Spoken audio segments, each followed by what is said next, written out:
Hello and welcome to KMTV, your roundup of what's going on in Kent on Wednesday, May the 27th. 3 men are being sentenced today after being found guilty of historic sex offences over a 30-year period at a Kent boys' school. 70-year-old Colwyn Baker from Edinburgh, David Hennessy, who's 73 and from Kings Lynn in Norfolk, and 61-year-old Nigel Putnam from Slough molested children at Swayland School in Penshurst, a former residential school for boys with learning difficulties and behavioural problems. John Brown is from the NSPCC. This is a horrific case which shows individuals who have grossly abused their trust over a long period of time in the most horrific way against very vulnerable children and young people. No matter how long ago the abuse was perpetrated, all abusers should be aware and should remember that the chances of them being caught and brought to justice at some point are increasing all the time as we begin to take the challenge of child sexual abuse in the UK more seriously. A special ceremony tonight will mark the 25th anniversary of the Kent Air Ambulance at Canterbury Cathedral. Graham Stothard went to their headquarters in Marden to find out about the organisation. The first flight of a Kent Air Ambulance was Christmas 1989, when that first patient received hospital treatment in under 7 minutes. The potential of using a helicopter to respond to specific emergencies was clear. Since then, the operation has come a long way, and now provides treatment at a scene that emergency responders could before only dream of. Going right back to 2005, we started flying with doctors on board the helicopter, and that's probably made the biggest difference because the skills of the doctor and paramedic team, taking those skills directly to a patient who is seriously ill and injured, has made a massive difference. We effectively take A&E to the patient these days. In 2007, it expanded to cover Surrey and Sussex too, and took on another helicopter. Now they can fly 24 hours a day and can provide blood transfusions or perform surgery on scene. For those who work on the team, it's incredibly rewarding and often very memorable.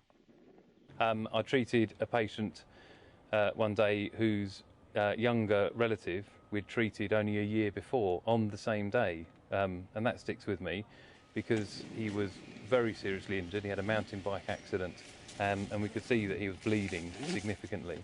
So we stabilised him and flew him to one of the major trauma centres in London. But if it hadn't been for this system and this service and the combination of having a senior doctor and a paramedic together, that he probably wouldn't have survived that. But the 25 years of Kent's air ambulance history hasn't been without its fair share of tragedy. In 1998, one of their helicopters crashed here on Bluebell Hill. It killed all 3 crew members on board. That's what this stone here is in memory of. But the service tonight isn't to remember that tragedy. That is something the charity will never forget. But instead, it serves to thank everyone who supported them over the last quarter century, helping thousands of people and saving many lives. This is Graham Stothard, KMTV in Marden. A young Kent mum who was diagnosed with cervical cancer after her first smear test has started a campaign to have the age of screening lowered. 25-year-old Emma Esler-Green now faces having a hysterectomy to be clear of the disease. At the moment, women aren't offered cervical screening until they're 25, but the mum of 4 from Chatham says it should be 18. Well, I started it, obviously I was 25 years old, went for my first smear test, and it's come out that I have cervical cancer. I strongly believe that if I'd had my smear test a lot earlier, that it would have been caught, or I wouldn't have even had it, as it's one of the cancers that can be prevented. So my campaign is to try and get the age lowered as low as I can. It was absolutely devastating. All I could think of was my children and that I was going to leave them. So, yeah. It was not a nice experience at all to go through at 25 years old.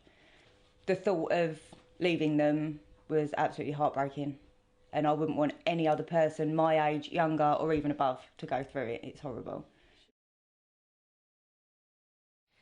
In other news, an investigation is underway after a woman's body was discovered in a canal in Sheerness. Police and forensic officers were called to Halfway Road near the entrance to the High Street at around 9:30 yesterday morning. There are currently no further details surrounding the deaths. Police have released CCTV images of a man they're looking for after a shopkeeper was repeatedly punched in the face and head during a robbery in Maidstone. Around £200 was taken from the Mediterranean store on Luce Road after a man jumped over the counter earlier this month. And a cocktail of drugs has been blamed for the death of a Ramsgate man at an all-night rave in London. An inquest was told 21-year-old Reece Welsh was believed to have taken up to 20 pink pills at the party in August last year. And finally, today marks 100 years since one of the county's biggest naval disasters. Almost 350 people died when HMS Princess Irene exploded whilst moored in Sheerness in 1915. Jem Collins has been to the Isle of Sheppey to hear how the tragedy is being remembered.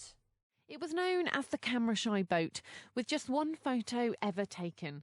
It was also to become one of Kent's biggest naval tragedies. The Princess Irene was moored just 3 miles off the coast when it exploded, killing 273 members of crew and 76 dockyard workers, with the explosion to be heard across Kent. Now, 100 years on from the disaster, the people of Sheerness are determined to remember those who lost their lives. The impact on the community was, in one road alone, there was 8 casualties. And when you think of Sheerness, it's a very tight terraced house. There was no communication. It must have been horrific to hear the explosion. The explosion was heard in Maidstone. To show you how loud it was, a big column of smoke and bits and pieces raining down on people. A little girl in Grain was killed by a piece of metal. There was a severed head found in Hartlip and Grain, and bits and pieces of bodies all over the area. An exhibition featuring a scale model of the ship and wood from its mast started in April, with a commemorative service planned for the centenary in May.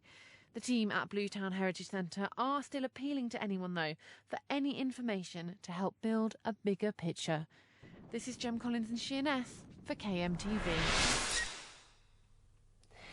There's more local news on KMFM, and you can also follow us on Twitter and Facebook, but that's it from KMTV. Fantastic, thank you. Was the last one okay?